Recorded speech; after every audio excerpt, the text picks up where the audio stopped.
et j'interviens effectivement au nom de la GFIP Île-de-France, délégation régionale Île-de-France, qui se trouve donc à Arcueil. Et moi-même, je suis chargée d'études et de développement au sein de la délégation régionale Île-de-France, plus particulièrement attachée au pôle développement des compétences et de la formation. Donc aujourd'hui, nous allons parler en fait de la sensibilisation du handicap. Tout d'abord, je tiens vraiment à remercier sur le contenu très riche que j'ai pu entendre ce matin concernant les troubles bipolaires et concernant le handicap psychique de manière générale. C'est vrai qu'on a entendu des témoignages bouleversants des quatre personnes ce matin, dont Hélène, Bernard, Magali, je crois, et je crois que Laure aussi. Donc des témoignages très touchants et qui permettent en fait de comprendre quels sont les ressorts de cette pathologie au travail. Alors, le but de mon intervention, on a beaucoup évoqué aujourd'hui, depuis ce matin, la GFIP, donc l'association de gestion pour les personnes en situation de handicap relevant du secteur privé. Nous allons passer à la slide suivante. Pourquoi je parle de la GFIP? Parce que le corollaire de la GFIP, c'est le FIP pour tout ce qui concerne la fonction publique, hospitalière, territoriale et de l'État. Donc pour les agents, c'est le FIP, les agents donc, de la fonction publique, et pour les salariés, c'est la GFIP. La GFIP a alors déjà, elle a été créée en 1987 et le FIP en 2005. La GFIP, elle a pour première mission de permettre l'insertion des personnes en situation de handicap. On parle de sécurisation des parcours des personnes en situation de handicap dès le départ, dès l'accès. On l'a beaucoup évoqué aussi ce matin, la possibilité pour ces personnes de se maintenir au travail, et on sait combien c'est difficile, jusqu'à effectivement la possibilité de mobiliser des dispositifs ou des outils ou des aides que nous allons voir tout au long de la présentation, mobilisés par des prescripteurs, nous allons les voir aussi. Sachant que là, l'objet de mon intervention, ce n'est pas de vous exposer quelque chose de très technique. Je vais vous laisser des liens sur le support, vous en aurez accès, et vous pourrez effectivement, de toute façon, solliciter soit Argos 2001, soit mes collègues de l'Opcommerce, ou bien moi-même au niveau de la GFIP Île-de-France. Donc, concernant l'association, je vous ai dit effectivement sa première mission, c'est l'insertion donc des personnes en situation de handicap. Ça a été dit tout à l'heure par nos 4 mousquetaires aussi, le fait de gérer des contributions. Alors oui, je partage cette idée que les 8% dans le calcul des effectifs des entreprises permet effectivement d'avoir un certain nombre de personnes en situation de handicap dans les entreprises, sachant qu'aujourd'hui, nous avons 2,7 millions, ce sont les chiffres de la DARES qui datent de 2020, qui ont une reconnaissance administrative du handicap, donc délivrée par la MDPH, la Maison départementale des personnes en situation de handicap. Donc ça équivaut aussi à 4,1% seulement des actifs en situation de travail aujourd'hui. Donc, la slide suivante, nous allons parler en fait de la réglementation concernant le cadre légal et qu'est-ce que c'est finalement une personne en situation de handicap. On a d'abord une première définition qui a été consacrée par le code du travail, qui est venue en fait après compléter une définition de la loi de 2005. Alors, est considérée comme travailleur handicapé toute personne dont les possibilités d'obtenir ou de conserver un emploi sont effectivement réduites par la suite de l'altération d'une ou plusieurs fonctions physiques, sensorielles, mentales ou psychiques. Et donc, c'est l'article L 5213-1 du Code du travail. Donc, ensuite, on a effectivement la loi du 11 février 2005 pour l'égalité des droits et des chances, la participation à la citoyenneté des personnes handicapées, qui a défini pour la première fois effectivement la notion du handicap, qui a été effectivement à la fois consacrée par le Code du travail, mais aussi par le Code de l'action sociale des familles, en ajoutant donc un certain nombre de handicaps, comme le handicap psychique, ou polyhandicap ou troubles invalidants. D'accord ? Donc ce sont effectivement des pathologies qui sont venues en fait compléter la première définition. Et pour rejoindre ce que disait, je crois que c'était le docteur psychiatre Madame Seban, qui parlait en fait de la citoyenneté. Effectivement, là, on voit que c'est un droit fondamental qui est aussi de pouvoir avoir une autodétermination de la personne. On va voir que dire, ne pas dire, c'est aussi un sujet aujourd'hui. Donc, on va voir ça dans les slides suivantes. Je veux bien qu'on passe à la prochaine. Alors, ce qui a été aussi remarqué ce matin dans le cadre des témoignages que j'ai pu entendre, c'est justement de se dire que la notion de handicap aujourd'hui, elle est situationnelle. Qu'est-ce que ça veut dire ? Ça veut dire finalement qu'on va mettre l'accent ou le focus sur la situation et l'environnement par rapport au handicap, puisqu'on peut être porteur, mon collègue et moi-même, du même handicap, mais nous n'aurons pas les mêmes contraintes par rapport au travail. Ce qui signifie qu'en réalité, par exemple, si je vous donne l'exemple du boulanger ou du pâtissier, aujourd'hui, tout va bien, il est valide, il développe une allergie à une farine, peu importe, eh bien, il va devenir handicapé par rapport à son environnement de travail. Donc, c'est ça qu'on cherche à faire, que ce soit le FIP ou la GFIP, à compenser le handicap de la personne en situation de travail. C'est pour ça qu'on parle de handicap situationnel. C'est vraiment l'environnement. On cherche à agir sur l'environnement pour compenser le handicap de la personne. On peut passer à la slide suivante. Alors, on a beaucoup parlé de la MDPH. Effectivement, les titres administratifs qui sont délivrés par les différents organismes sont de 3 ordres, principalement. Évidemment, il y a la MDPH avec la RQTH, la reconnaissance de la qualité de travailleur handicapé, qui se demande en ligne via un formulaire, accompagné évidemment d'un service social ou d'un service médical ou de son médecin traitant. Vous avez effectivement l'assurance maladie, ça c'est important, on a parlé de la pension d'invalidité ce matin, qui effectivement, elle aussi peut délivrer un titre administratif qui vaut en fait, de la même manière RQTH. Et donc là, c'est à la suite d'un accident de travail malheureusement, à la condition que effectivement le taux d'invalidité soit supérieur ou égal à 10%. Vous avez aussi, suite à un accident ou une maladie de la vie, et je crois que c'est au-delà de 66% des capacités de travail. Et là, vous avez aussi une reconnaissance, un titre équivalent de la RQTH.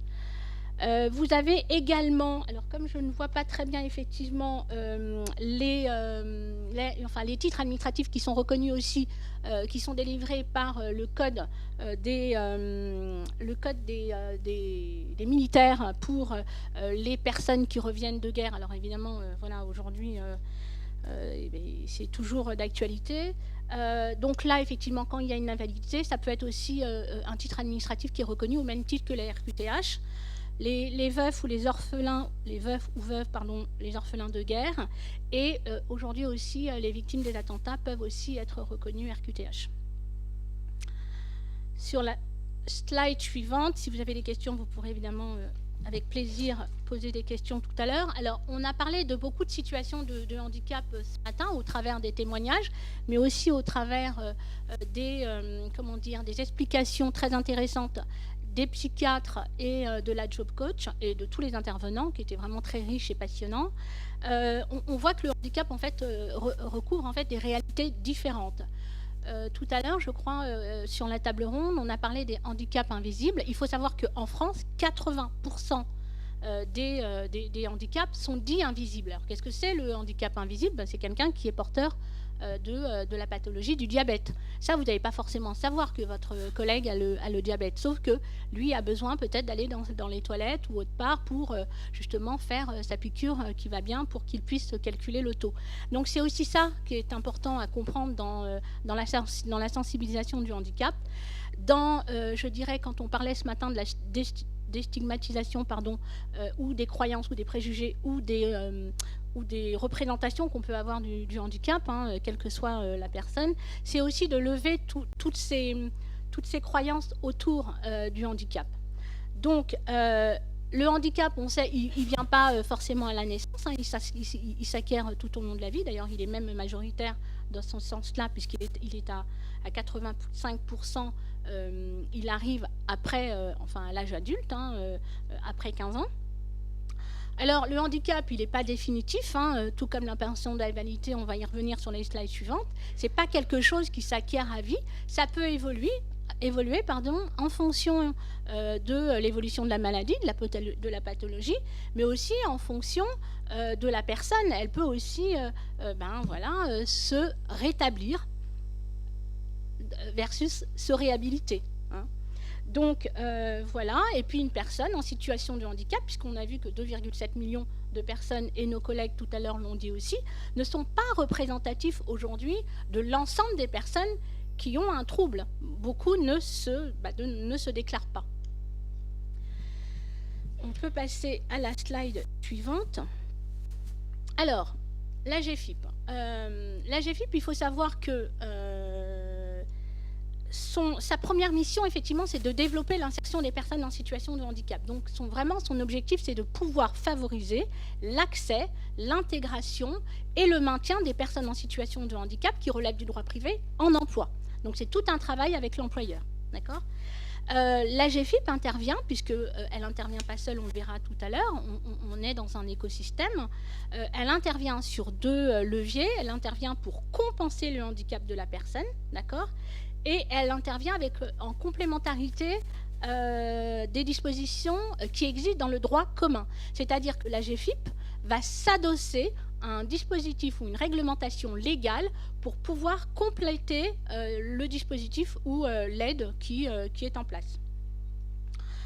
La GFIP intervient également dans l'anticipation des trajectoires professionnelles, puisqu'on le voit, et je crois que c'est ce matin, je ne sais plus si c'est Magali ou Laure qui était dans le service de la petite enfance et qui finalement se reconvertit, on voit bien qu'effectivement, là, il y a aussi besoin d'avoir de dispositifs ou de référents conseillers emploi, que ce soit France Travail pour les demandeurs d'emploi, ex-Pôle emploi, que ce soit les Cap Emploi, le réseau des Cap Emploi pour les salariés, d'avoir quelqu'un qui accompagne la personne dans son projet professionnel. Donc, les aides ne sont pas accessibles de droit au niveau de la GFIP. Ce n'est pas une délivrance automatique. On a des prescripteurs. On va en parler tout à l'heure. Ces aides peuvent être sollicitées directement par les personnes ou être prescrites par des référents. Et il n'y a pas de cumul d'aides pour un même objet identique. Exemple, j'ai besoin pour aller à mon entretien de recrutement d'un taxi. Parce que j'ai un problème, j'ai un handicap moteur, je vais pouvoir mobiliser l'aide au déplacement de la GFIP et en même temps je ne pourrai pas mobiliser une aide technique qui revient en fait à demander le remboursement du taxi. C'est soit l'un soit l'autre. Pour le même objet du coup. Hein. Ensuite, je me permets de suivre aussi ici pour être devant vous. La GFIP propose à la fois des aides, pour les entreprises évidemment, parce que c'est vraiment, on voit bien, hein, c'est le cœur du sujet aujourd'hui, c'est comment accompagner les employeurs, les entreprises à intégrer, à faire accéder les personnes en situation de handicap dans un emploi, sans stigmatiser et en étant le plus bienveillant possible. Les personnes en situation de handicap elles-mêmes, bien évidemment, les organismes de formation et les centres de formation pour apprentis, les CFA, puisqu'effectivement, nous avons aussi des actions en faveur de l'alternance, puisque c'est une priorité nationale qui a été édictée par le gouvernement dernièrement sur l'apprentissage. Et évidemment, les personnes doivent être... Ah oui, c'est très important. On ne l'a pas dit. Les personnes doivent être reconnues RQTH, mais si par exemple vous décidez effectivement de faire votre déclaration, vous pouvez très bien avoir envoyé à la MDPH votre dossier. On sait que les délais sont très longs pour que la commission de la MDPH rende sa notification. Dès lors que vous avez l'accusé de réception de la RQTH, vous pouvez solliciter la GFIP. C'est tout à fait possible.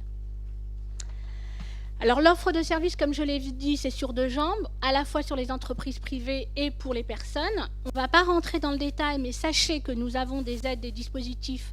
On a parlé tout à l'heure de l'emploi accompagné. Oui, effectivement, il y a un dispositif qui existe au niveau de l'AGFIP. Donc vraiment, ne vous gênez pas pour aller sur le site agfip.fr. www.agfi.fr pour effectivement regarder ce qui se passe sur le dispositif emploi accompagné, qui est là à la fois pour effectivement soutenir les personnes dans leur insertion, mais aussi dans l'accompagnement médico-social. Donc une offre de service avec des aides directes et des offres de conseil. Notamment, tout à l'heure, on en a parlé avec nos 4 mousquetaires concernant la professionnalisation ou en tout cas la sensibilisation des collectifs de travail.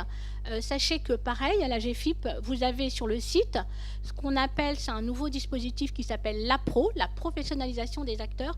Et vraiment, je vous invite à y aller parce que qu'on soit employeur, personne en situation de handicap soi-même, proche d'une personne en situation de handicap, vous avez des modules qui sont très techniques et qui vous apportent vraiment des solutions et des outils pour accompagner et faciliter l'intégration des personnes à leur emploi.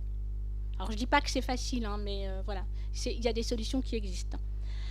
Pour les personnes handicapées, je l'ai dit, donc des aides prescrites soit par le référent emploi de France Travail ou de Cap Emploi lorsqu'ils sont accompagnés, ou par rapport au... Oui, j'ai oublié de le dire, mais je vous en parlerai tout à l'heure. Sur les trajectoires professionnelles, vous avez aussi un organisme qui est extraordinaire, avec lequel nous avons un partenariat, c'est Transition Pro, et qui lui aussi aide les personnes qui sont en risque d'inaptitude ou qui ont une problématique de santé de pouvoir faire une demande de projet de transition professionnelle, de PTP, dit PTP, pour pouvoir changer ou se reconvertir.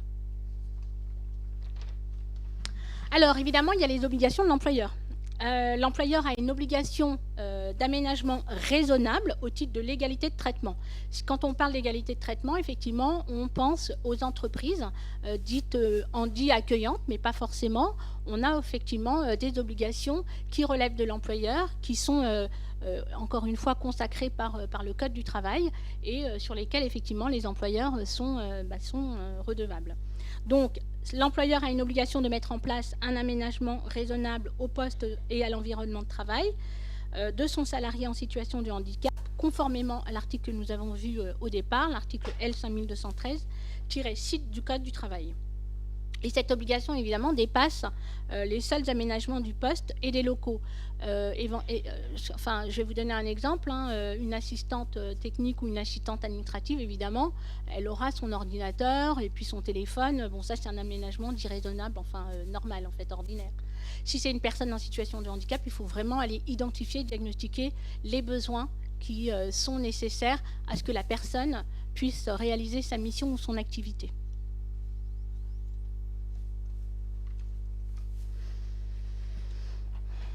Alors, on passe à la slide suivante sur les services et les aides financières de l'AGFIP. Je l'ai dit, l'AGFIP propose donc des services et des aides pour les personnes en situation de handicap et pour les entreprises. Alors, on l'a dit tout à l'heure, pour pouvoir effectivement accompagner les personnes à intégrer un poste de travail et à s'y maintenir, on a effectivement, il existe des aides au niveau de la GFIP concernant les aménagements de situation de travail, c'est vraiment des aménagements de poste. Et aussi, on a une aide au maintien dans l'emploi pour les personnes en situation de handicap qui ont une difficulté de santé pour rester en poste. Les aides aux personnes, on l'a dit, je vous ai évoqué l'aide au déplacement. Nous avons aussi des aides à la formation. J'ai évoqué tout à l'heure l'organisme Transition Pro pour le PTP, mais nous avons aussi des aides à la formation lorsqu'une personne souhaite effectivement mobiliser cette aide. Elle, grâce aussi à son CPF, son compte personnel de formation, elle pourra mobiliser et solliciter l'aide de la GFIP. Alors évidemment, tout ça, ça nécessite un examen de la GFIP. On va aller regarder si la personne est éligible et si elle répond aux critères d'éligibilité de toutes ces aides. Donc l'objectif, vous l'avez compris, c'est de favoriser l'accès à l'emploi et de sécuriser les parcours pour éviter justement des ruptures de parcours de personnes. Et donc, comment en bénéficier? Je crois que c'est sur la slide suivante. Vous avez donc, je vous ai mis les liens de connexion pour le site. Donc vous avez le site de la GFIP ou le guide AGFIP aide et services. Vous devez avoir sur la slide suivante le fameux, notre fameux guide que certains peut-être connaissent, qui s'appelle le Méthodia. Je vous invite à aller le regarder. Vous avez l'ensemble, vraiment la panoplie des aides que propose la GFIP. Donc voilà. Et ça doit être sur la slide suivante.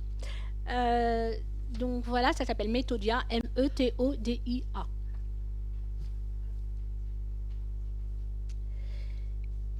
Et j'en ai terminé.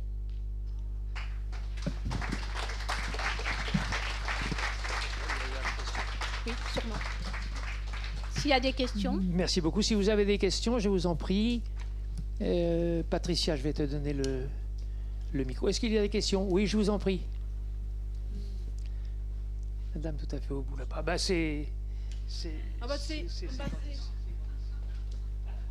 En fait, on fait un petit truc à l'interne.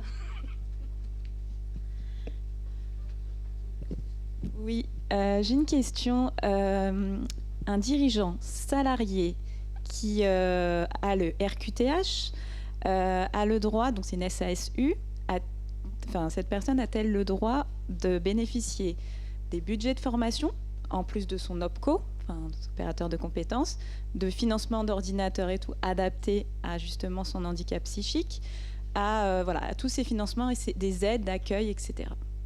Oui, parce qu'un dirigeant salarié en fait. Là, on parle d'un travailleur indépendant, du coup. Oui, mais qui est salarié. Un travailleur indépendant et qui est salarié. Oui. Un travailleur indépendant et en même temps salarié. C'est une SAS. J'imagine que oui, parce que, alors, en tant que salarié, ce sera peut-être préférable pour lui, parce qu'il pourra effectivement bénéficier des fonds également de son OPCO. Alors, l'OPCO, c'est l'opérateur de compétences.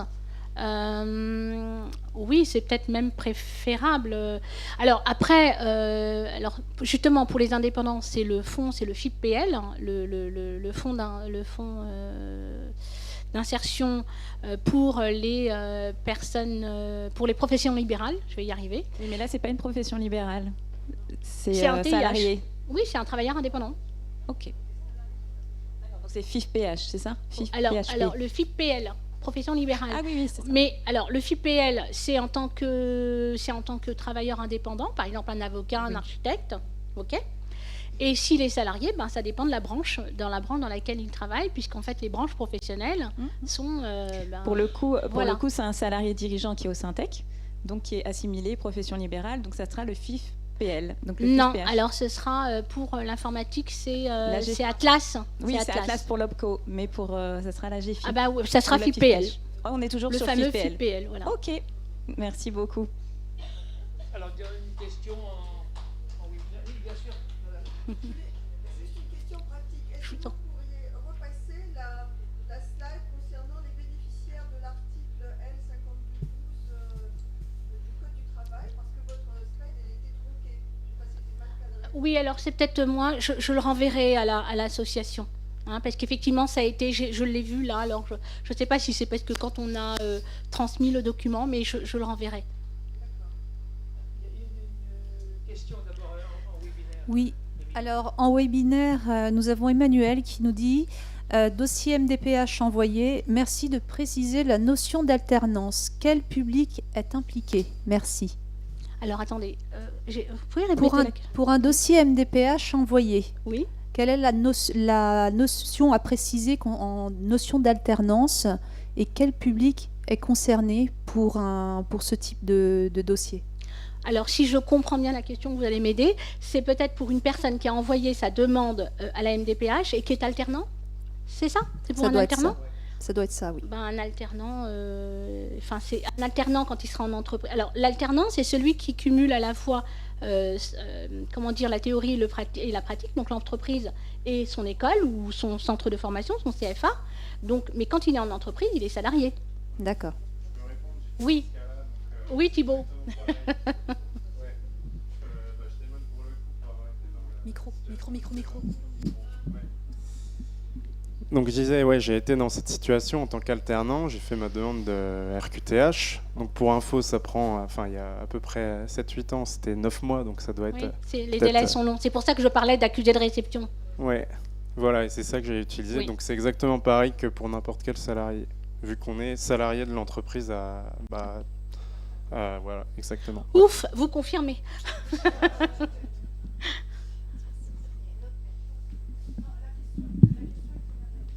C'était la même?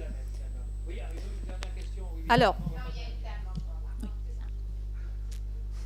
Oui, vous avez fini? non, il y en a une. Alors, une question pour notre déplace le micro. Je la pose. Alors, bon, il y a une précision et une question. Donc, il y a Sarah qui nous demande quel est le nom du nouveau dispositif sur la GFIP, puisque la connexion a coupé à ce moment-là.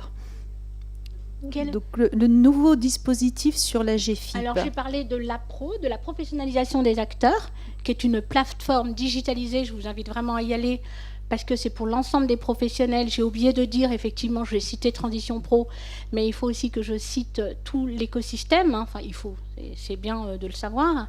Nous travaillons évidemment avec des partenaires, des prestataires. Nos partenaires, c'est le SPE, le service public à l'emploi. Je l'ai nommé France Travail, Cap Emploi, mais les missions locales aussi pour les jeunes. Donc les OPCO, bien évidemment, la région Île-de-France. Pour les demandeurs d'emploi, c'est très important. Et puis, voilà, certainement un ensemble d'autres partenaires avec lesquels, effectivement, la GFIP travaille en tant qu'institution, en fait. Et du coup, la question, c'est... Donc, vous avez répondu à la première bien. question. Alors, il y a un cas concret. Donc, il y a un spectateur anonyme qui dit « J'ai constaté en consultant le site de la GFIP qu'il y avait énormément d'offres d'emploi. La grande majorité concerne des emplois pas ou peu qualifiés. Qu'en est-il pour les cadres ou autres projets professionnels à bac plus 3, plus 5 et plus? Surtout que les chiffres de ce matin montrent que les personnes atteintes de troubles bipolaires ont en moyenne bac plus 4. Merci beaucoup pour votre investissement pour améliorer le quotidien des personnes ayant un handicap. » Écoutez, c'est plutôt merci à la salle, parce que c'est vrai qu'il faut être résilient. Là, j'ai envie de dire, effectivement, il y a pas mal d'offres d'emploi. En France, on a une habitude de favoriser, on va dire, les bas niveaux de qualification. C'est eux qui, effectivement, remportent. Il y a une certaine logique à ça. On vient effectivement favoriser ces publics-là parce qu'ils n'ont pas forcément accès soit à la formation, soit à un emploi. Donc oui, après les bacs plus 4, les bacs plus 5, donc c'est un petit peu plus compliqué, je le reconnais. Après, voilà, il faut pas se décourager et il faut continuer à chercher des postes adéquats et qui conviennent à chacun.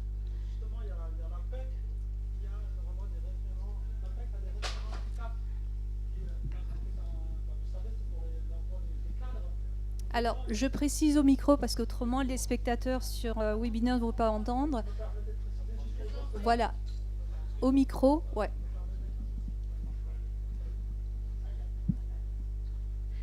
Alors, vous parliez de l'APEC. Attends.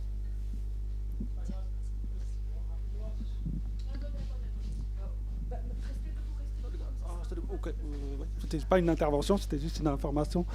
C'était juste pour vous dire que l'APEC fait partie de l'écosystème.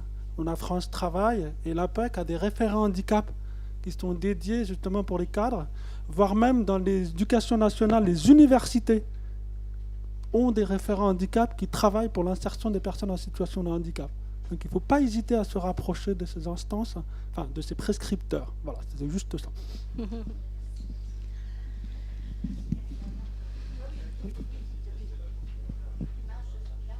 Il fonctionne, oui, tout à fait.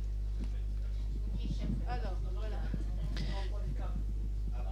APEC, Agence pour l'emploi des cadres. D'accord. Je voulais savoir si la GFIP ou d'autres organismes font du placement, parce qu'il y a des personnes en situation de handicap qui ont des compétences pour le travail qu'ils doivent faire, mais pas forcément les compétences pour trouver du travail. Et même, par expérience autour de moi, les personnes qui sont accompagnées, on va les aider à refaire leur CV, etc. Mais il y a toujours ce gap entre la préparation à la recherche d'emploi et l'emploi lui-même, où là, il y en a beaucoup qui ont des difficultés. Donc, est-ce qu'il y a du placement ? Alors oui, en fait, les organismes de placement, en tout cas spécifiques pour les personnes en situation de handicap, je les ai cités tout à l'heure. Pardon. Donc Cap Emploi pour les salariés, France Travail concernant les demandeurs d'emploi. J'ai oublié aussi de citer les conseillers en évolution professionnelle, le CEP. Et ça, c'est très important puisque c'est une prestation gratuite. Et effectivement, vous avez raison, hein, une personne qui vient vous accompagner un peu comme les mini-bilans de compétences. Ce qu'on a vu ce matin aussi avec la Job Coach, c'est voilà, de voir un peu quel est votre projet professionnel. Et c'est pas ça votre question ?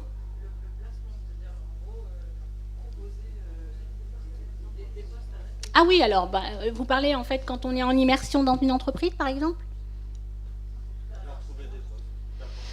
Oui, c'est ce que je viens. Oui, alors c'est ça, c'est Cap Emploi. C'est vraiment des organismes effectivement qui viennent aider à trouver en fait l'adéquation entre le poste. Mais à voir votre tête, ça n'a pas l'air d'être ça votre.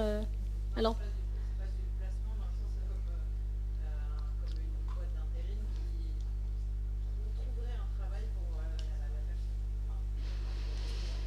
Ouais, non. Alors là, je sais pas. Je sais pas si mes collègues de locaux voient ce.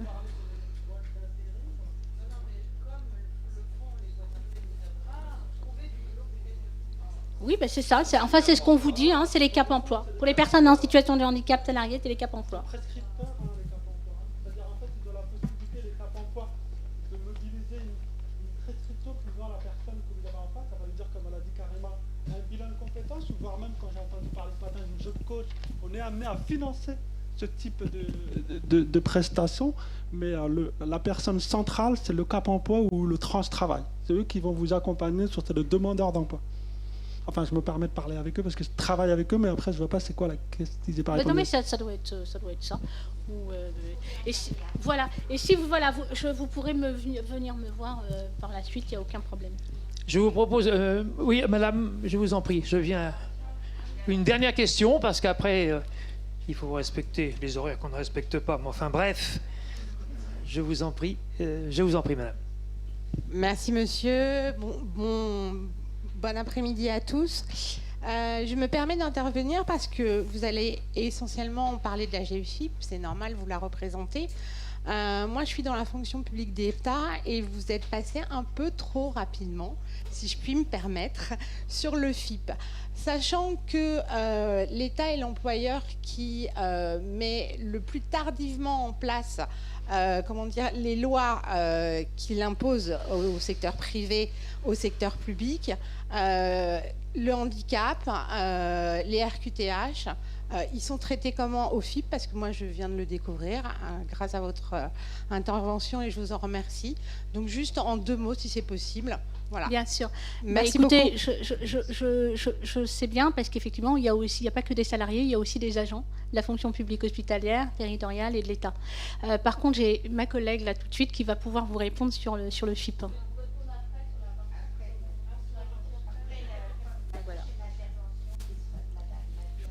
Nous pouvons remercier Madame Ayoub pour sa longue intervention.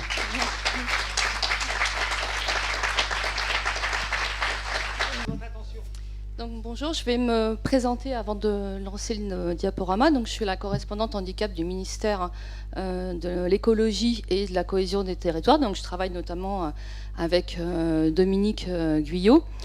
Et je suis depuis bientôt 4 ans bénévole auprès du défenseur des droits. Donc, ce qui veut dire que du coup, j'ai vraiment une casquette en tous les cas, sur les impacts du handicap au quotidien. Et je viens du secteur privé puisque j'ai intégré le ministère en décembre 2017 en tant que bénéficiaire de l'obligation d'emploi. Donc c'est pour ça que j'ai besoin de ma petite bouteille d'eau pendant toute la présentation et je peux vous dire que c'est vraiment que de l'eau. Alors,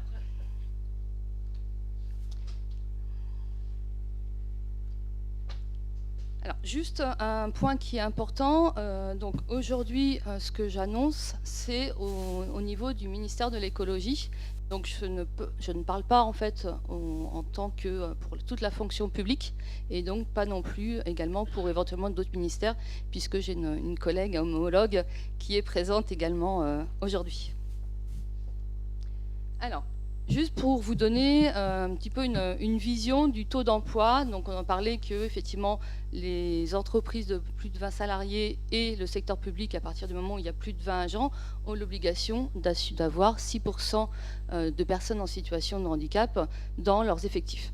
Donc pour vous donner une idée, donc en 2024, c'est encore en cours puisqu'on doit saisir notre déclaration à la fin du mois d'avril.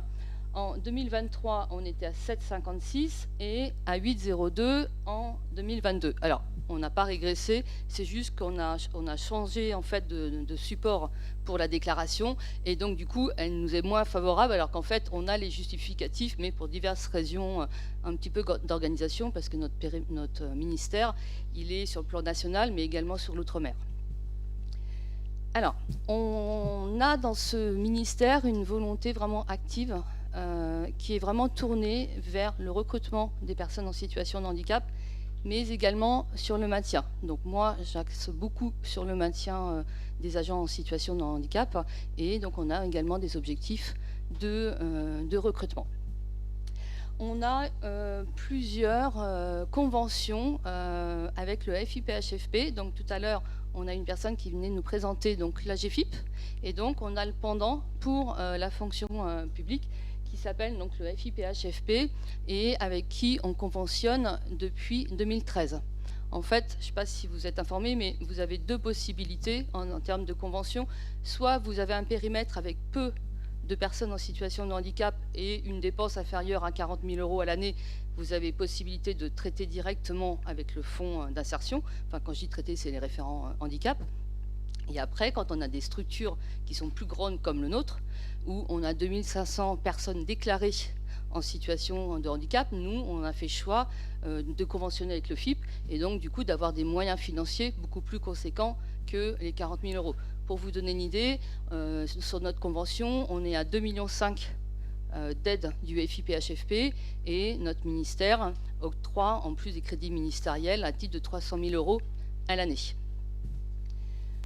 En 2022, le 22 avril, on a signé un protocole d'accord handicap avec les partenaires sociaux. Donc ça a été signé à l'unanimité des représentants. En fait, il faut savoir qu'avant, on avait ce qu'on appelle des plans quadriennaux. Les plans quadriennaux, c'était il faut recruter, il faut aménager, il faut faire ci, il faut faire ça, mais sans objectif et pas vraiment de sous contrôle. Donc on a une organisation syndicale qui nous a demandé de faire la négociation d'un protocole d'accord handicap qui ressemble en fait aux accords entreprises. Sauf que là, ce qui a été décidé, c'est que notre DRH, il a demandé à l'ensemble des directions de venir à la négociation et de prendre des engagements. Donc c'est-à-dire que la direction numérique est venue prendre des engagements parce que sur le numérique, on a encore une marge de progression assez importante. Donc la direction numérique, elle a dit très bien, moi, mon engagement, c'est qu'à la fin des 3 ans, 75% des applications seront disponibles, seront accessibles. Le service recrutement, la direction du recrutement, s'est également engagé sur un nombre de recrutements à l'année, avec une possibilité qui nous est octroyée de donner une pénalité à la région si elle n'a pas recruté le nombre de personnes dont elle avait l'objectif. Alors la pénalité, ça peut être, ils avaient peut-être une possibilité de recruter un ETP, donc un emploi temps plein, ben maintenant ils en perdent 0,5. L'idée, c'est vraiment que tout le monde s'engage au niveau du recrutement des personnes en situation de handicap, puisque dans ce ministère, ça fait à peu près 10 ans qu'on a un taux qui est supérieur aux 6%, et il a été fait le choix de continuer à recruter. Et on aurait pu très bien se dire, on a les 6%, on ne paye pas la pénalité. La pénalité, pour vous donner une idée, c'est 6 100 € par bénéficiaire manquant. C'est-à-dire que nous, on est à peu près 38 000. Si on est en dessous des 6%, vous imaginez le coût. Et voilà, en tant que fonction publique, forcément, on est assez attentif à cette éventuelle pénalité. Donc, on a demandé à ce que, effectivement, tout le ministère s'engage sur l'inclusion et le recrutement.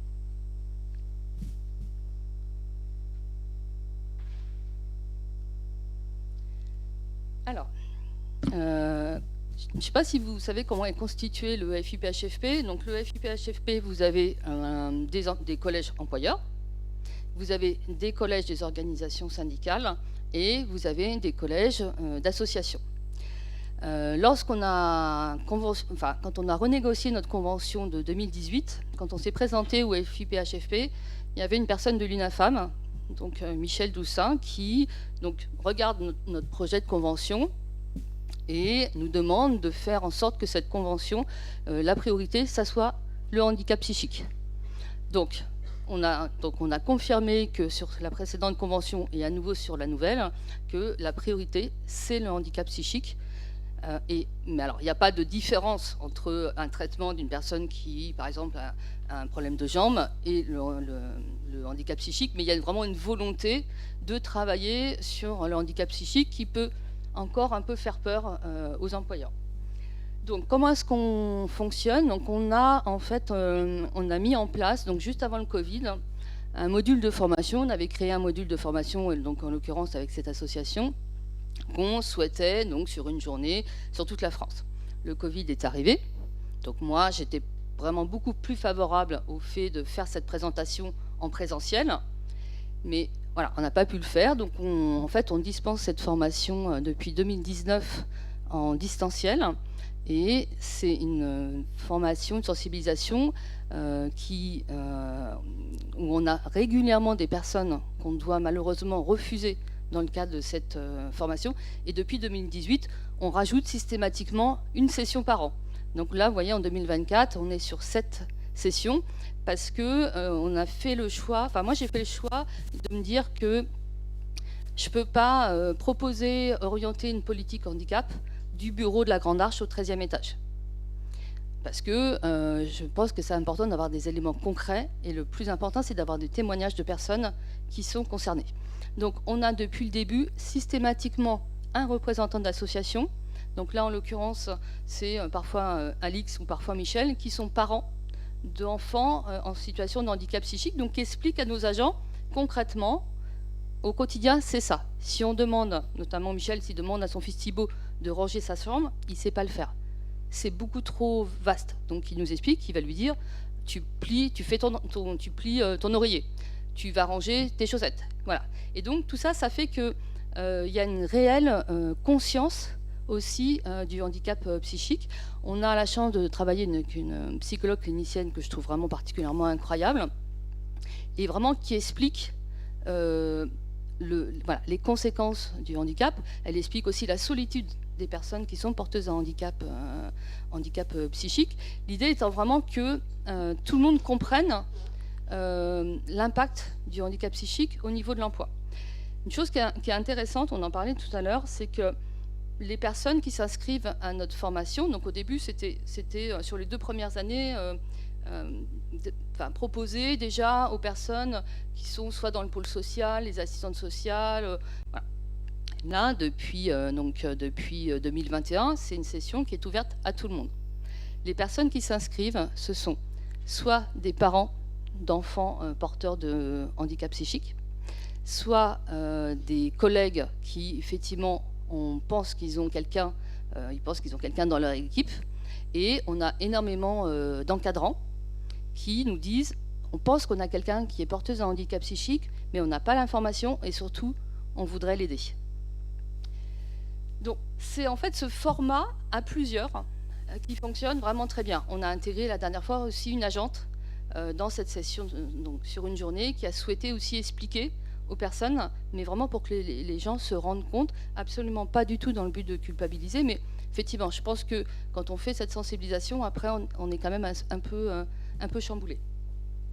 Ensuite, on a, donc à plusieurs reprises, mais notamment l'année dernière, on a organisé 2 webinaires. Donc le premier qui était sur les troubles bipolaires, où donc il y avait donc Dominique qui était présent, et il y avait Eliane. On associe systématiquement le médecin du travail, qui est quand même en plus un peu bavarde, hein. Et on a fait un appel auprès de nos agents pour savoir si quelqu'un souhaitait témoigner. Donc avec la possibilité soit de témoigner à visage découvert ou au contraire à visage caché. Sur le premier webinaire, moi, c'est un sujet qui n'est pas facile. Donc je m'étais dit, on aura 40, on aura 50 personnes, et en fait pas du tout. On a eu, donc pendant plus d'1 heure, on a eu 280 personnes qui sont restées connectées 1 heure. Et ce qui est intéressant de voir et de lire surtout, c'était les agents qui disaient, alors qu'ils avaient vraiment leur prénom, leur nom, ah mais moi aussi je suis bipolaire, ah bah, moi aussi, je savais pas, je sais pas qu'on pouvait faire ça. Donc ça c'est intéressant. Parce qu'on a eu plein de réactions derrière. On a eu pas mal de personnes qui nous ont appelés en nous demandant effectivement de les accompagner sur une démarche de reconnaissance. Et ensuite, parce que dans ce ministère, on a mis en place un accompagnant, je vais vous parler après, pour les personnes qui sont porteuses d'un handicap psychique mais qui n'ont pas encore fait de reconnaissance. Ensuite, on a fait donc un webinaire sur les troubles de la schizophrénie. Donc là, on s'était dit, il faut qu'on atteigne au moins le nombre de personnes qui ont participé. Et donc sur ce webinaire, on a eu presque 400 personnes. Donc aujourd'hui, il y a un véritable intérêt à sensibiliser sur le handicap psychique. Et j'aurais tendance aussi à penser que les choses évoluent. Moi, quand j'ai vu vraiment la résilience des personnes, et notamment sur le second webinaire, on avait une personne qui avait accepté de témoigner, mais à visage caché. Donc c'était complètement impossible. Et en fait, le matin, elle nous a dit, non mais moi je veux témoigner à visage découvert. Donc elle a été quand même, moi je l'ai trouvée admirable. Et surtout, je pense que c'est pas Eliane et Dominique qui me diront le contraire, mais on a senti beaucoup d'émotion et beaucoup de bienveillance. C'est-à-dire que sur les 2 témoignages, la hiérarchie avait dit, mais si tu nous l'avais dit, on aurait pu t'aider. C'est ça, c'est qu'il y a eu vraiment on a vraiment des équipes qui sont extrêmement engagées autour du handicap psychique. Et puis, on participe aussi depuis 2018, donc au Diodet. Donc nous, on a accueilli l'année dernière un jeune porteur des troubles de la schizophrénie. Et maintenant, on a un effet qui est assez étonnant et dont moi je suis vraiment ravie, c'est que les personnes qui sont volontaires nous sollicitent déjà avant qu'on ait mis en place la note, puisque vous savez, dans les ministères, on doit créer des notes. Avant d'annoncer l'information, on a déjà des personnes qui me disent « Ah, mais moi, je suis d'accord, moi, je peux prendre ». Et ça, sur tous les métiers. C'est-à-dire que ce que je trouve aussi intéressant, c'est la pluralité des postes qui sont proposés. Et ce qu'on fait, c'est que quand les personnes nous évoquent le fait qu'ils aimeraient bien pouvoir intégrer la fonction publique, on conserve leur CV. Et c'est comme ça qu'on a recruté 2 personnes qu'on avait eues dans le cadre du Diodet.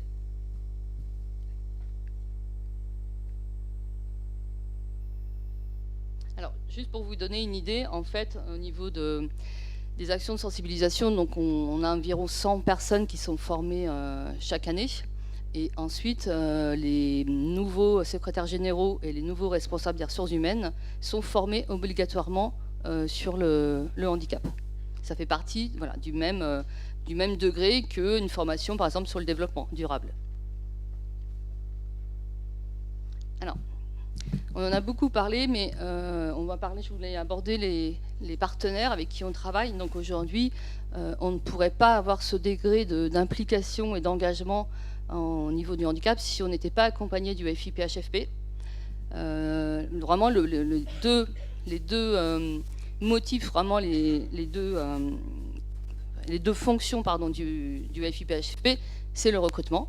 Donc effectivement, ils nous aident, nous employeurs publics, quand on a une personne qui a besoin d'un aménagement, quel que soit le type d'aménagement, et ils ont donc un rôle essentiel, et c'est vraiment un rôle qu'on porte sur le maintien dans l'emploi. Donc aujourd'hui, on a, même si il n'y a pas que la partie finance qui est importante, aujourd'hui on a des moyens d'accompagner. Je crois que ce matin on a parlé d'accompagnement, de coaching. Nous, c'est quelque chose qu'on a déjà financé pour des agents, notamment des personnes qui revenaient de disponibilité et qui avaient besoin de se réintégrer professionnellement. Donc on leur a, ils ont eu un coach, donc un coach vraiment très spécifique qui les a accompagnés, et donc c'est ce qui a permis notamment des réussites en termes d'entretien où les personnes ont pu être ont pu être réintégrés. Donc, on travaille aussi énormément avec le Cap Emploi. Donc le Cap Emploi, en fait, il a quand même 2 missions. Donc il a une mission effectivement sur le recrutement. Donc quand on a des postes ouverts, on sollicite le Cap Emploi, mais ils ont également une branche du maintien. Donc ça veut dire qu'aujourd'hui, on les sollicite sur, je pense que sur 10 recrutements, on doit au moins les solliciter 5 ou 6 fois pour du coup nous aider à mettre en place les mesures de compensation du handicap, et notamment du handicap psychique, puisque sur l'Île-de-France, donc c'est le club ARIM qui accompagne les employeurs. Au niveau des partenariats, donc évidemment, on a la chance d'avoir Dominique Guillot qui est chef de bureau donc, au ministère, et donc qui m'a fait découvrir l'association Argos 2001. On travaille aussi avec l'UNAFAM, on travaille aussi avec l'ADAPT et l'UNAPI, notamment sur l'emploi accompagné. Et moi, je vais en parler un petit peu après, mais l'emploi accompagné, moi je trouve que c'est vraiment une mesure qui est essentielle pour permettre le maintien dans l'emploi, mais surtout ce principe de travailler en transversalité. L'emploi accompagné, c'est aussi celui qui va expliquer à l'employeur que peut-être que telle réaction, c'est peut-être dû à la pathologie de la personne. Ça peut être le fait que, moi j'ai eu en tête le premier emploi accompagné qu'on a eu, c'était en région PACA. C'était compliqué, une personne catégorie C qui avait obtenu son concours de catégorie B. Quand il était en poste, donc en C, ça se passait super bien. Et en B, une catastrophe, parce que forcément les attendus étaient différents.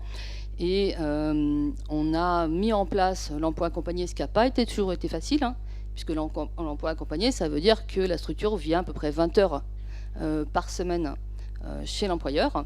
Et donc l'employeur, au début, il avait un petit peu peur d'être jugé sur son organisation, sur sa manière de manager. Donc le hasard a fait que chaque fois qu'au début on avait des propositions de rendez-vous, le service n'était jamais disponible. Voilà. Et à un moment, on a dit maintenant c'est plus possible. Et aujourd'hui, ça a permis vraiment de modifier l'organisation du travail, se dire que peut-être que le matin à 9h c'était beaucoup trop tôt pour la personne, et que peut-être que les tâches qui étaient à 9h, qui auraient pu être faites à 11h ou à 14h, elles pouvaient être déplacées. Donc vraiment l'idée, ça a été de travailler tous ensemble, donc avec l'agent. Donc il faut que l'agent soit d'accord. Il n'y a pas d'obligation non plus d'aller dans le détail de la pathologie. Il faut que l'employeur soit également d'accord, et donc on a le médecin qui fait partie de la boucle. Coridis, c'est une structure, en fait on a eu une première année un recrutement de personnes autistes Asperger qui n'a pas du tout voulu être accompagnées. Résultat, au bout de 12 mois, on a failli ne pas la titulariser fonctionnaire. On la trouvait des fois cachée dans les armoires, sous les bureaux. Et donc 2 ans après, on a fait le même type de recrutement, mais avec une structure.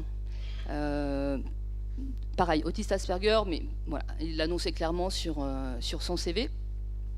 Et aujourd'hui, on a, pour savoir si effectivement, parce que l'employeur, il avait un petit peu peur, parce que forcément, il avait en vision ce qui avait été fait précédemment. Donc, on a proposé, en fait, au collectif de travail, s'ils étaient d'accord, d'être formés sur l'autisme. Et c'était vraiment une demande du candidat qui s'appelle Anthony. Et donc ils ont pu, pendant la première année de stage et encore un an après, ils ont pu être accompagnés par Coridis, qui leur expliquait effectivement pourquoi est-ce qu'il y avait telle réaction, que c'était pas du fait qu'ils n'appréciaient pas de travailler avec le collectif, c'était dû au fait que sur les relations sociales, par exemple, c'était difficile. Et là, j'étais admirable, vraiment, j'étais très contente de voir que le secrétaire général, il a demandé à ce que tous les TAG soient formés. L'idée, c'était de se dire, si on voit quelqu'un avec un casque dans les couloirs, c'est pas qu'il écoute de la musique, c'est juste qu'il a besoin d'être isolé. Donc voilà, on a pu quand même mettre en place ce type d'éléments, de mesures, grâce effectivement à Coridis, mais également grâce à la convention qu'on a aujourd'hui avec le FIPHFP, puisqu'il y a une possibilité d'accompagnement avec une déclinaison un peu identique à l'emploi accompagné.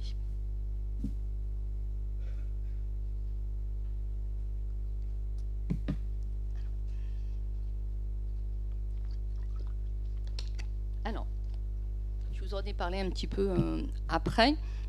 Aujourd'hui, nos médecins du travail font le choix de se dire que quand ils sont sur une typologie de handicap où ils sont peut-être pas forcément à l'aise, ils font systématiquement appel donc au Cap Emploi pour bénéficier d'une prestation d'appui spécifique. Donc vraiment le principe, c'est d'aider l'agent dans son projet professionnel en définissant les mesures de compensation du handicap.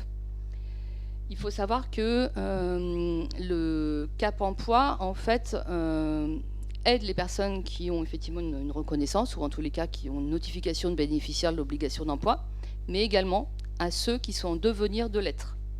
Ça veut dire qu'on peut proposer ce type de prestation, même si les personnes n'ont pas encore fait de reconnaissance. Et on sait aujourd'hui qu'il est difficile pour les personnes porteuses d'un handicap psychique d'aller vers une reconnaissance. Il faut plusieurs mois. Moi, dans mon entreprise, j'ai accompagné une personne qui avait des troubles psychiques. Je pense que j'ai mis 1 an et demi à l'aider à aller dans la démarche, parce qu'effectivement, la reconnaissance, c'est en situation de handicap. Ensuite, on a mis en place aussi un principe de hotline où les personnes peuvent appeler, donc 7 jours sur 7, à n'importe quel moment de la journée. Et donc, on a mis en place l'emploi accompagné, et vraiment, c'est quelque chose qu'on développe énormément sur notre ministère. Alors, un point qui est essentiel, c'est la transversalité avec les différents acteurs. Si moi je travaille toute seule, que le médecin du travail travaille tout seul, que le manager pareil, ça ne fonctionne pas. Donc aujourd'hui, en fait, on est associé systématiquement à l'ensemble des réunions avec les médecins du travail. Les médecins du travail ont été formés au handicap psychique via la sensibilisation dont je vous ai parlé tout à l'heure, et on fait des points réguliers par mois sur des situations, donc notamment des personnes qui sont porteuses d'un handicap psychique et qui ont des difficultés dans le cadre du maintien dans l'emploi. Et ça fonctionne uniquement si tout le monde travaille ensemble. On a également la chance, nous, dans ce ministère, d'avoir ce qu'on appelle des chargés de mission par catégorie d'agents. Donc, vous avez donc les différentes catégories d'agents dans la fonction publique. Et notamment, on a des chargés de mission donc, qui vont aider les personnes en catégorie B, qui vont aider les personnes en catégorie A, en A+, etc. Et ces personnes-là sont formées aussi au handicap psychique. Elles ont régulièrement... Alors, ils et elles ont régulièrement des situations d'agents en situation de handicap, soit qui n'arrivent pas à changer de poste, ou alors il y a eu un arrêt, ou alors ils ont eu une mobilité, mais au final le nouvel employeur n'a pas souhaité qu'ils soient intégrés. Donc il faut revenir. Donc c'est vraiment un travail avec vraiment tous ces interlocuteurs-là qui font qu'aujourd'hui, on arrive à intégrer, à maintenir dans l'emploi des personnes porteuses de handicap psychique. Je ne vais pas vous dire qu'on y arrive à 100%. Il y a des fois où malheureusement on n'y arrive pas, malgré tout notre engagement, malgré ce qu'on a pu proposer. Mais en fait, moi, ce qui me paraît important, c'est d'avoir mis en place les mesures. Moi, avec mon expérience, avec ma casquette de défenseur de droit, quand on me dit on ne peut pas aller sur une titularisation, je m'assure qu'effectivement, toutes les mesures de compensation qui ont été préconisées par le médecin, parce que vous savez que si le médecin ne fait pas de préconisation, du coup l'employeur ne peut pas être tenu responsable. Si le médecin ne fait pas de prescription, c'est que soit il a estimé que l'agent n'y avait pas d'impact sur son maintien dans l'emploi du fait de sa pathologie, soit malheureusement l'agent n'a pas évoqué l'intégralité de ses problèmes de santé. Donc moi je m'assure systématiquement qu'il y a bien eu des points réguliers, qu'il y a bien eu un rendez-vous chez le médecin, qu'il y a eu un aménagement qui a été fait dans les délais. C'est pour ça qu'on a signé un protocole d'accord handicap et il y a un objectif de délai. C'est-à-dire qu'il n'est pas acceptable d'avoir des personnes qui vont chez le médecin du travail au mois de janvier et un aménagement au mois de juillet. Enfin, aujourd'hui, en faisant ça, on met du coup en difficulté les personnes. Donc c'est quelque chose qui est contrôlé. Et alors, je ne vous dis pas que ça n'arrive pas, hein. Des fois ça arrive et je peux vous dire qu'on râle un petit peu au niveau du bureau, mais voilà, en tous les cas, il y a vraiment une impulsion qui est faite sur le fait de l'obligation de compenser l'aménagement. Et c'est pareil, quand j'ai des employeurs qui me disent oui, mais ça, c'est un peu cher, c'est pas très raisonnable. Alors, l'aménagement de raisonnable s'acquiert en fait, on regarde l'environnement complet. On peut difficilement dire que le fait d'acheter, je dis n'importe quoi, un iPhone pour une personne ayant un handicap visuel, que ça déstabilise notre ministère. Donc voilà, je suis là aussi pour rappeler tout ça.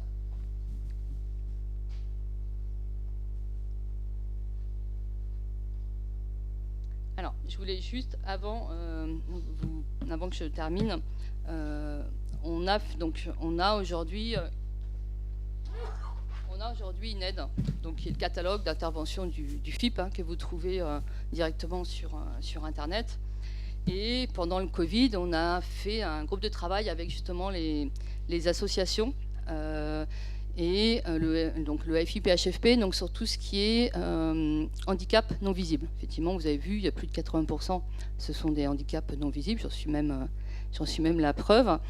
Donc, on a une fiche, une mesure qui s'appelle aide d'accompagnement médico-psychologique pour les agents. Donc, au début, cette fiche, elle était réservée uniquement aux personnes qui pouvaient justifier d'un titre de bénéficiaire de l'obligation d'emploi. Donc, on a parlé de la RQTH, ça peut être donc l'AH, l'allocation adulte handicapé. Et sauf que on était confrontés des fois à des médecins du travail qui nous disaient ça se passe vraiment pas bien dans le collectif, je pense que la personne a un handicap psychique, comment est-ce qu'on peut faire pour l'aider? Et en fait, au début, on ne pouvait pas, parce qu'on lui disait mais est-ce que la personne a fait sa reconnaissance? Et il nous disait non. Et donc du coup c'était assez compliqué, et vraiment on sait que au niveau des statistiques, les personnes mettent du temps avant de s'engager dans ce type de démarche. Donc on a réussi à faire que cette aide, donc depuis le 1er janvier 2022, soit accessible aux personnes qui n'ont pas encore fait de reconnaissance administrative. On n'oblige absolument pas les personnes à aller faire leur reconnaissance, mais en tous les cas, on les accompagne, et dans l'accompagnement, on leur explique qu'effectivement, s'ils avaient une reconnaissance, ils pourraient aussi accéder à plus de mesures. Mais en tous les cas, c'est un premier pas qui a été fait entre les employeurs publics et le FIPHFP. Voilà, donc j'espère que j'ai été claire.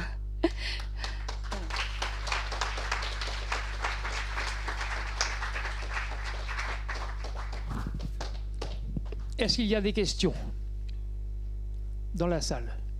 Je vous en prie.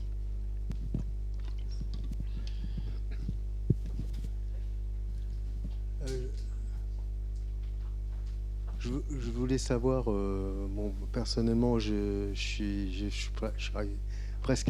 arrivé presque à la fin. Je suis bientôt à la retraite, quoi. Mais je me suis toujours demandé est-ce que je pourrais pas faire autre chose. Et je voulais savoir si, atteint d'un handicap de trouble bipolaire, je pouvais éventuellement faire 2 ans ailleurs que dans mon ministère de tutelle. S'il y a des détachements, je suis à la culture, mais je m'ennuie dans mon travail, parce que je suis gardien de musée. Mais en fait, moi, c'est toujours la nature qui m'intéressait. J'ai fait les beaux-arts, mais et l'environnement, c'est quelque chose l'écologie, c'est toujours quelque chose qui m'a intéressé. Et est-ce qu'on prend encore des gens, est-ce qu'il y a des passerelles, quoi, dans ce ministère aussi, d'un ministère à l'autre? Alors, nous, on prend absolument pas en considération l'âge, parce qu'en plus, ça serait discriminatoire. On va regarder le profil, le CV, le parcours de l'agent, uniquement. Et donc, en fonction de votre CV, vous allez effectivement pouvoir candidater. Et si on vous a proposé un rendez-vous, c'est qu'on a estimé que vous aviez les compétences. Donc, il faut vraiment vous baser uniquement sur vos compétences. Et l'âge, c'est pas un souci, puisque de toute façon, en plus, ça serait complètement discriminatoire. Et il y a quand même quelque chose d'important. Aujourd'hui, il existe un dispositif expérimental jusqu'au 31 décembre 2025 qui s'appelle le concours BOTH. Donc nous, on a mis en place, on en est à notre 4e promo. Le principe, c'est de pouvoir, en fait, on définit des postes. Donc on fait un appel au service en leur disant donnez-nous des postes qu'on voudrait voir dans ce dispositif. Et le principe, c'est la promotion par détachement sur un corps supérieur. Vous êtes catégorie C, on a des postes qui sont en catégorie B, on a des postes en catégorie A et on a des postes d'ingénieurs. Et donc les personnes peuvent candidater sur ces postes. Et vu qu'on sait qu'aujourd'hui les personnes en situation de handicap sont moins mobiles, on vous donne la fiche de poste et on vous dit où se trouve le poste. Ce qui veut dire que moi, par exemple, j'irai jamais candidater sur un poste en finance, parce que pour le coup, pour la survie de mon ministère, il vaut mieux pas. Donc, mais du coup, ça veut dire que les personnes qui vont candidater, je vous dis n'importe quoi, sur le poste de gestionnaire RH, c'est parce que le domaine les intéresse et le lieu leur convient. Et donc ça, vous pouvez également y prétendre. Par contre, faites attention, je crois que la date de fin de candidature, c'est aujourd'hui minuit. Mais vérifiez quand même, parce qu'on a eu un petit décalage. Mais regardez quand même, monsieur, vous tapez sur Google concours BOTH, ministère de la Transition écologique. Et donc, du coup, regardez, parce que je vous dis, on a eu un léger décalage de quelques jours qui pourrait peut-être vous permettre de regarder. Et donc, ça veut dire qu'après, les personnes, ils sont sélectionnés sur un dossier, donc les dossiers RAEP, donc les dossiers de compétences, absolument pas, évidemment, sur le handicap, parce qu'on ne le connaît pas. Et donc, après, les personnes vont candidater, on va les retenir ou non pour un entretien. Et donc, sur l'entretien, ils vont vendre du coup leur parcours. Et donc, il va y avoir un échange. Donc, si la personne est lauréate, elle va sur le nouveau poste pendant 1 an en détachement, donc avec obligation de proposer les mesures de compensation nécessaires, aménagement et autres. Et au bout des 12 mois, elle repasse devant le mini-jury, on n'est que 3, pour simplement regarder au vu du rapport de la hiérarchie si effectivement ils considèrent que, par exemple, vous pourriez être catégorie A. Et donc, après, le détachement se fait en sachant que c'est quand même un point important, la rémunération dès le début est bien celle du nouveau corps. Voilà. Et ça, c'est expérimental. Le but, c'est de regarder, parce qu'on est bien conscient qu'il peut y avoir de la discrimination. Et on sait aussi que les personnes, elles n'osent pas forcément candidater. Donc oui, candidater. Bah oui. Oui. Alors oui, on a plein de postes. Non, mais c'est vous qui candidatez. C'est vous. Alors oui. Après, non, c'est vous qui candidatez sur la liste des postes. Vous les trouvez sur Internet, place de l'emploi public, et vous candidatez sur un poste qui vous correspond. Et oui, vous inquiétez pas, on regarde absolument pas votre âge. Hein. Heureusement, parce que... Oui, moi je vais être très rapide. Je voulais juste savoir si ce type de concours avec proposition de poste se faisait dans tous les ministères. Et est-ce que c'était la même date? Et est-ce que c'était une fois par an? Enfin voilà. Alors, du coup, j'ai ma collègue qui va aussi parler tout à l'heure. Donc c'est un dispositif qui est expérimental pour toute la fonction publique. Après, chaque ministère ou chaque administration va faire le choix ou non de s'emparer du dispositif, parce que c'est quand même un dispositif qui est très intéressant, mais extrêmement lourd à mettre en place. Et du coup, ce qui est un peu dommage, c'est qu'il n'y a pas de date de début en même temps. C'est-à-dire que nous, on a lancé les postes au mois de mars. Peut-être que la première année, on a lancé au mois de juin. Donc ça veut dire qu'il faut faire de la veille. Il faut faire de la veille. Du coup, il y a ma collègue mon homologue.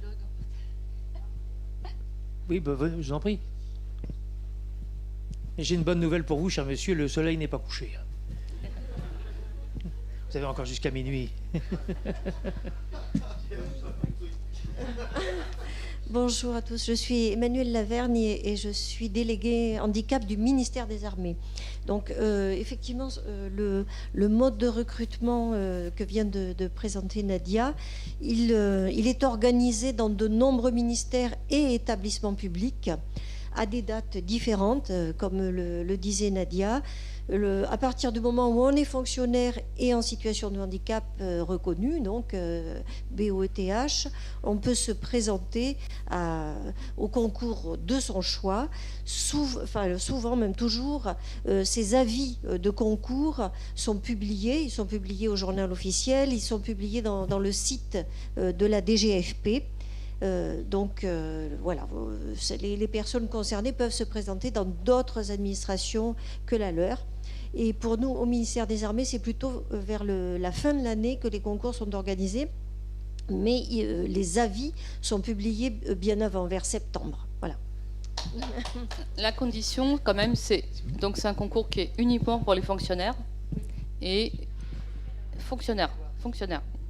Et pour les personnes qui ont fait 4 ans minimum de service public. Merci beaucoup.